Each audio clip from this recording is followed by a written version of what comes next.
내면의 그림자 마주하는 일, 그것은 곧 자신의 깊은 진실을 만나는 일이니 두려워 말라. 상처를 응시하는 눈물의 힘으로 우리는 새로운 빛을 향해 함께 깨어나리라. 고통의 어둠을 뚫고 지혜의 새벽을 맞이하리라.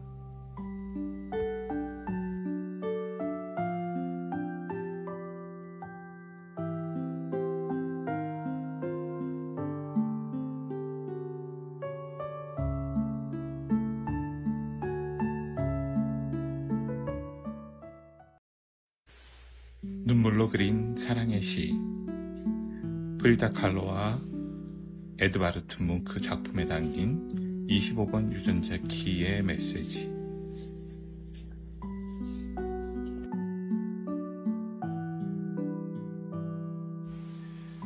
안녕하십니까, 마이클입니다. 오늘은 프리다 칼로와 에드바르트 뭉크의 작품 세계를 통해 우리 삶의 고통과 사랑, 그리고 치유에 대해 이야기해 보려고 합니다. 고통은 인간에게 주어진 가장 정직한 경험이다. 멕시코의 시인 옥타비오 파스의 이 말은 우리 삶의 본질을 꿰뚫는 통찰입니다. 우리는 모두 언젠가는 상처와 아픔이라는 어둠의 골짜기를 지나야 합니다.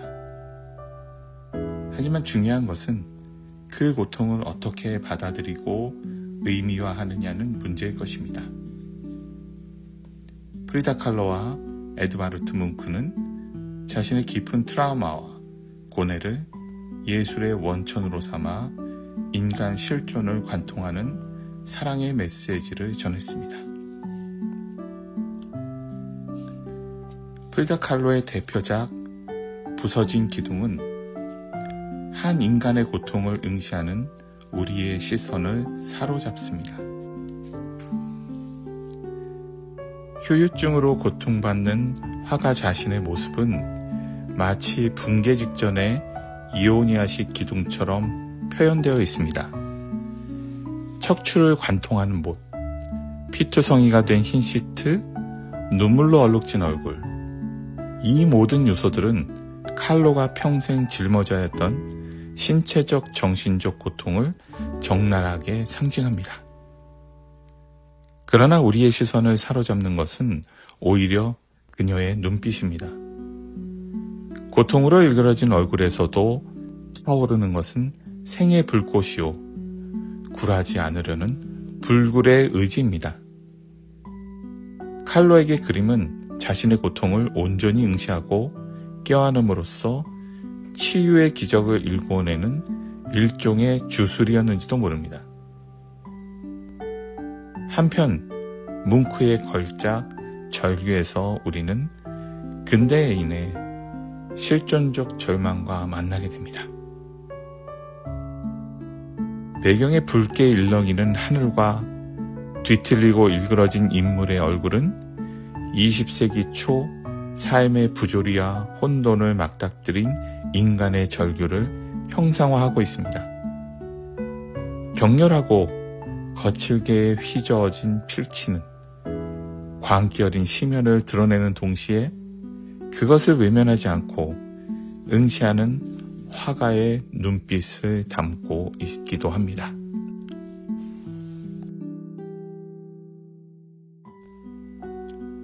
이처럼 칼로와 뭉크의 작품 세계에는 25번 유전자 키의 심오한 통찰, 즉 고통의 그림자와 수용의 선물에 대한 깨달음이 고스란히 담겨 있습니다.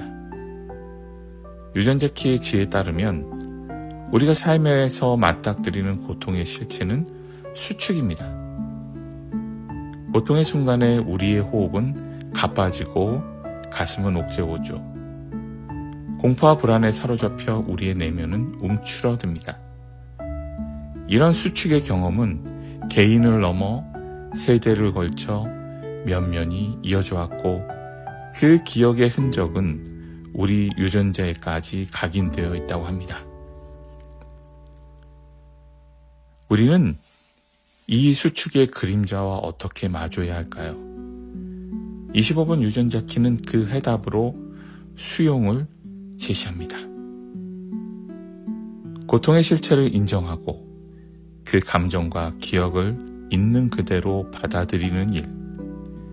그것을 억누르거나 외면을 하지 않고 오히려 열린 가슴으로 품어주는 일.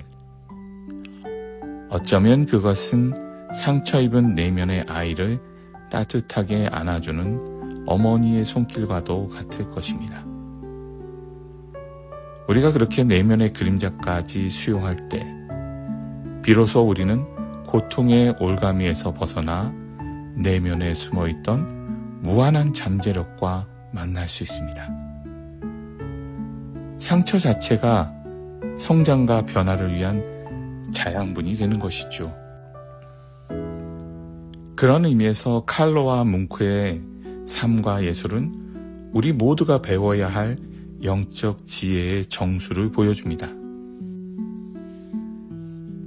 그들은 작품 활동을 통해 고통의 그림자를 응시하고 받아들이는 법, 다시 말해 수용의 예술을 실천했던 것입니다. 그 험난한 영적 여정을 통해 그들은 고통 속에 감춰진 참된 사랑과 연결의 메시지를 발견할 수 있었습니다. 자신의 상처를 온전히 껴안을 때 타인의 아픔에 대한 깊은 공감도 비로소 가능해지는 법입니다. 25번 유전자 키의 언어로 말하자면 신성한 상처를 통해 우리는 분리가 아닌 일체성, 단절이 아닌 연결의 축복을 맞이하게 되는 것이겠죠. 이 깨달음은 팬데믹 이후를 살아가는 오늘날 우리에게 더없이 소중한 것 같습니다. 코로나19로 인한 상실과 고립, 불확실성의 시대, 전쟁과 기후위기, 경제적 양극화 속에서 인류는 전례 없는 고통과 마주하고 있습니다. 여기에 더해 인류가 채 준비도 되지 않은 채 AI의 빠른 변화가 끼치는 다양한 분야에서의 사회적 영향력은 우리에게 또 다른 도전이 되고 있죠. 이러한 급격한 전환기를 맞아 인류 공동체는 분열에서 벗어나 더 긴밀하게 연대하고 나아갈 필요가 있습니다.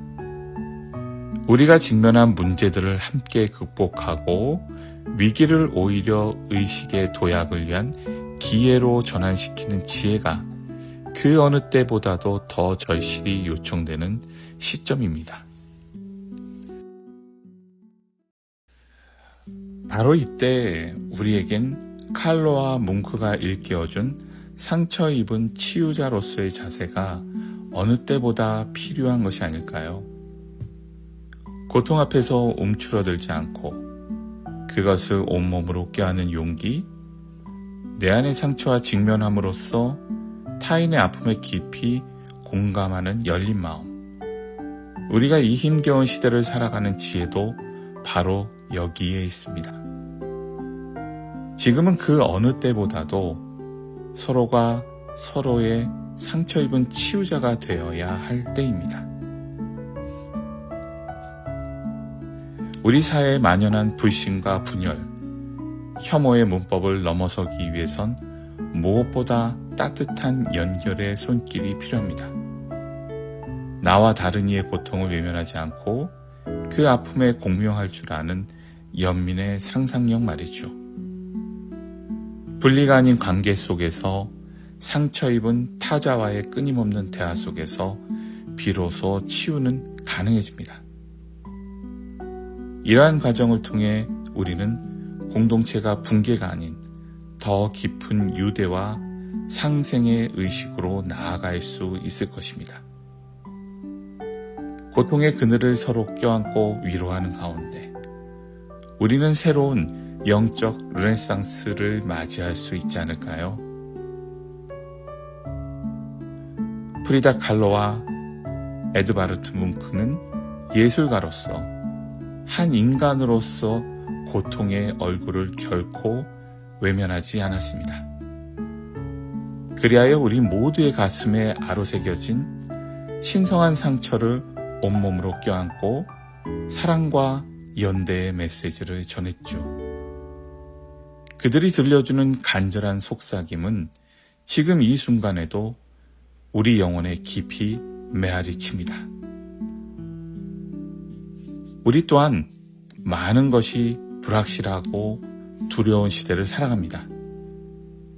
하지만 눈물로 얼룩진 현실 한가운데서도 서로의 손을 굳게 잡고 연대의 빛을 밝혀가는 수많은 상처받은 치유자들이 있음을 잊지 맙시다.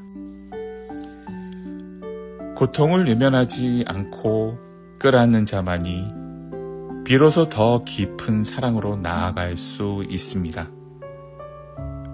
우리가 서로의 아픔을 껴안는 용기를 잃지 않는 한 결국 세상은 조금 더 따뜻해지고 말 것입니다. 급변하는 시대의 소용돌이 한가운데서도 우리가 놓쳐서는 안 될 희망의 씨앗입니다. 치유와 화해 그리고 공동체적 각성을 향한 우리 모두의 여정에 프리다 칼로와 뭉크가 남긴 눈물의 지혜가 늘 함께하기를 기도합니다. 감사합니다.